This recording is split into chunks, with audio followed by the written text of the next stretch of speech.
So my name is Kyeodra Kemp, and I'm, like was said, I'm a faculty member at OUWB. I want to acknowledge before I begin that this work could not have been done without my collaborators, one of which is in the back. So that would be Dr. Nate, Dr. Davison, back there with the wonderful beard, and Dr. Hurst. Okay, great. And I'm going to use a lot of terms and definitions. And so to make that easier on you, you can scan this QR code and then you can look at that list as I'm moving along, okay? All right, so when we speak about college readiness, okay, we often think about GPA or standardized testing, right? So that would be ACT or SAT. But college readiness is more than just those scores. So it's the key content knowledge. Now, those scores are supposed to be a stand-in so that we know that individuals have the knowledge skills that are specific for college and career readiness standards, right? But it's also how students structure their knowledge and their attitudes towards learning their content. We all know that that's really important. It's key cognitive strategies, okay? So that's things like, can they do research, right? Can they interpret information and build it into their existing scaffold of knowledge? Can they work collaboratively with others and can they communicate?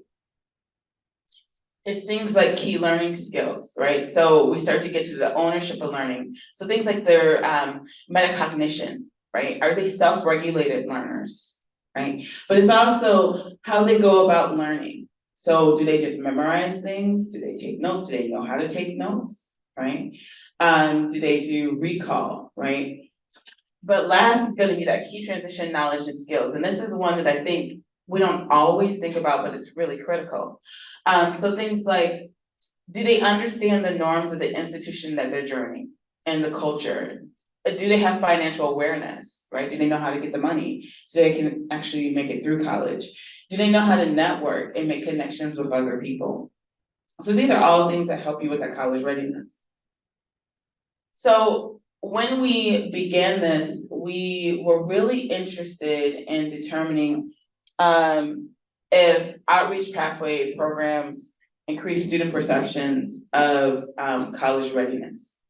Now there was some, looking through the literature, there wasn't any research that really was looking at this. What we knew is that individuals, and this has been done at many different institutions across the country, the individuals that participated in these sorts of programs tended to enter into STEM and stay in STEM, right? And that they would report back that they were useful to them. And we even published a paper in 2021 that showed that the program that we were running through the Diversity, Equity, Inclusion Office was helping to do that, okay? But we really wanted to know, are we moving the needle? And so we surveyed 358 individuals that were newly matriculated into college in the US, and we ended up getting 339 individuals that got included for analysis. And we were focused on individuals interested in STEM, so that'd be science, tech, engineering, math, and medical pathways. So our participants are quite diverse. So if you look, we can see that the majority of our individuals are female, but that kind of matches up with what we see nowadays with regards to college. We can see that we have a range of household incomes, but the majority of our individuals actually are below the current median in the US, which is around $75,000 for a household of four. And you can see that we have quite a lot of diversity with regards to race and ethnicity. And about 5% of our participants were actually what we'll call biracial or multiracial. And so if an individual chose, for example, African American and white, they went into both of those buckets, just so you know. So the majority of the individuals are first generation college students. The majority of them actually took part in some of these kind of what we consider selective programs in high school, okay? So you'll notice that we lumped together advanced placement and international baccalaureate. So for those of you who are unaware, advanced placement or AP is a series of courses, a course that you can take in high school that's taught by a high school teacher that prepares you for an exam that you take at the end of the year. And if you pass that exam, you can then submit that information to the college that you plan on attending, and they may or may not give you credit depending on your score. And it really does vary. Some institutions, a lot of times you have to get at least a 3 to at least pass. Some institutions will take a 3 and give you credit. Some institutions will say, no, I need a 4 or 5, okay? But it's in a high school setting. Now we have International Baccalaureate. If you're unfamiliar with those, this is a movement that started, I want to say like, well, a long time ago, let's put it that way. But, but this is a program where there's a understanding amongst educators across countries of an international standard of what individuals should know or be able to obtain when they graduate from high school. And so some institutions will actually give you like college credit for doing IB programs and taking their tests. Students, again, can opt to not take the test, okay? But if you take the test, you get, and you meet all the requirements, you've taken the courses, you get a certificate. And a lot of institutions, like I said, will give you college credit because of those IB courses. Our last option is dual enrollment. We actually have students on our campus that are doing dual enrollment. So these are students who are in high school and they are taking college courses at the same time.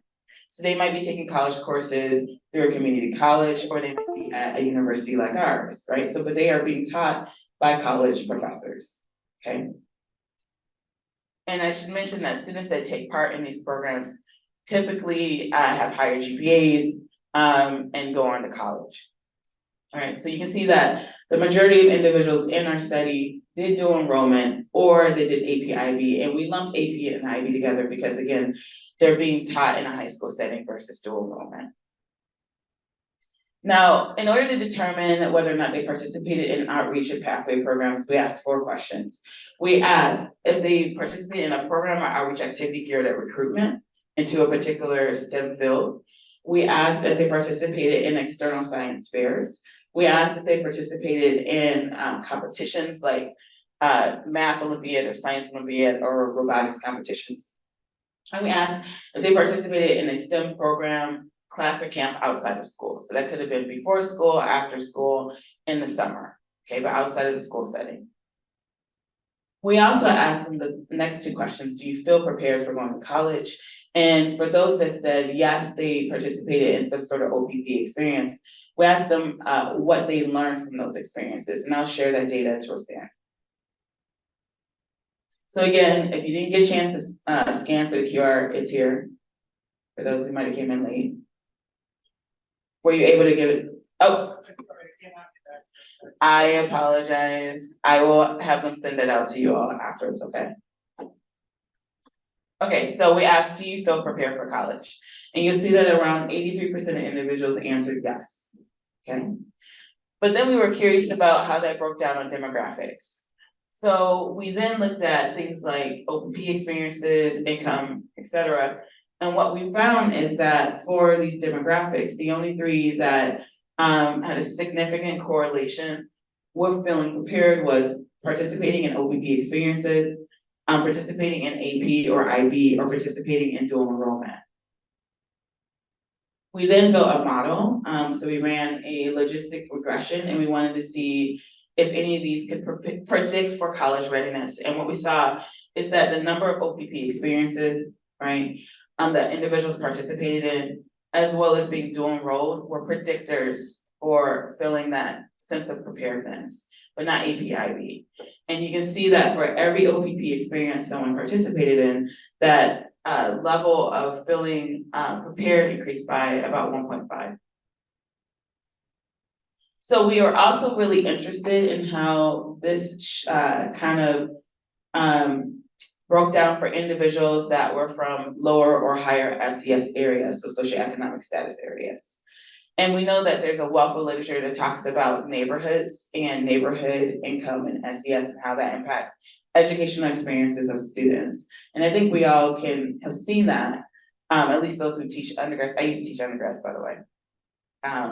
Those who have taught undergrads have seen that, okay? And so in order to do this, we did our calculation based on the following factors. And if you didn't know, you can actually pull information from the US Census. It's great. Like they just put it up there, you use it for research. I really love it. So what we did is we pulled the employment, we have their zip codes, and we pulled the employment rates in the communities, right? We pulled the percent of, or people with bachelor degrees, we pulled the median house cost as well as owner occupied housing. Now, we were really interested in using this because we wanted to get a sense of the wealth that people had, right? In the US, one of the biggest indicators of wealth is whether or not you own a home, okay? Because that's where most people have their equity, their wealth. So home ownership, as well as the median house cost in that neighborhood, gives us a better sense of like the wealth that people might have. And we also use per capita income, not household income, because if you have $100,000 amongst 3 people, that's great. But if you have $100,000 in your family of 8, that's not as great, right? Okay, so all this gives us our calculation. All these are equally weighted, and we normalize this to the state for each area. Then we split individuals. We did an order and we did a median split and ran linear regressions, and we looked at low SES and high SES within our data set. And what we see is that, again, for those that are low SES, the number of OPP and dual enrollment is a significant predictor for the sense of preparedness. But this isn't true for those in high SES areas. So essentially they were driving our model, okay? So remember I told you we asked students what they learned. And so what we found is that, and again, I should have mentioned, I apologize, those 4 components of college readiness were really created by Conley. That's Conley's 4 components of readiness. We mapped them back to that. Okay, so 76% of the responses when we asked individuals, what did you learn, map back to these like 4 components of college readiness that Conley created. And so we saw things like cognitive skills, like to discern problems and work their way through them without getting overloaded by questions as a whole, right? That's one thing a student said. Or evaluate to see what the information is saying, right? Things like getting better at math and science, just able to do it, right? So that goes underneath content knowledge. Learning and technical skills like group studying sessions, right? Realizing that those are important. Or transition knowledge. I love this quote, how to handle pressure, being your own self advocate, finding ways to solve problems when it arises, right? So these are things that these students are reported to us that they learned through these experiences. So in conclusion, participation in OPP experiences seems to be a predictor for college readiness. Dual enrollment, but not APIB, seems to be a significant predictor. We thought that was really interesting because there's a lot of debate over what's better, right? Dual enrollment, APIB, which one is the better one, right? I tend to like dual enrollment myself because like you have to take the test, you know, just saying. I didn't show you this because I didn't know if I'd have enough time, but we also wanted to see what was driving that model with those 4 different types of experiences. And it's actually participation in summer, after school, before school, pathway programs that's driving this model, right? And we run these sort of programs on our campus. And I think that's really important for folks to know that at least in this study that we've done, it looks like they're doing something, okay? So the limitation is that many students did multiple experiences and it's hard to account for that. And again, this is still perception, right? So we're getting them as they're going into college. But I will tell you that there's a wealth of literature where people have done at individual schools and they've looked at individuals that have done dual enrollment or individuals that have done OPP. And again, and looked at that persistence and that being retained from freshman year to sophomore year. And it seems higher than those that don't.